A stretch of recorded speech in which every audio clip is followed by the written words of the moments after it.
Trivikram Srinivas తెరకెక్కించబోతున్న mythological epic చిత్రం మొదటిగా Allu అర్జున్తో plan చేసినా ఇప్పుడు ఎన్టీఆర్ చేతుల్లోకి వెళ్లే అవకాశాలు కనిపిస్తున్నాయి. అయితే దీనికి ముందు త్రివిక్రమ్ వెంకటేష్ మరియు రామ్ చరణ్లతో 2 తక్షణ ప్రాజెక్టులు పూర్తి చేయనున్నారు. ఇక మరోవైపు రామ్ చరణ్ తన సినిమాల షెడ్యూల్ను మారుస్తూ సుకుమార్ సినిమా సెట్స్కి వెళ్లే ముందు త్రివిక్రమ్ దర్శకత్వంలో ఓ సినిమా చేయనున్నారు. పెద్ది సినిమా తర్వాత త్రివిక్రమ్ చిత్రం వస్తుందంటూ టాక్. మరోవైపు కాజల్ అగర్వాల్ తన కొత్త సినిమాతో డైరెక్టర్ అవుతున్నారు.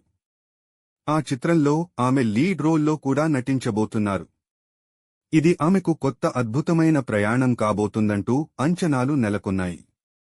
ఇక అల్లు అర్జున్, బాసిల్ జోసెఫ్ సమక్షంలో ఓ ప్రత్యేకమైన కథ వినిపించగా అల్లు అర్జున్ ఆ సినిమాపై చాలా ఆసక్తి చూపిస్తున్నారని సమాచారం.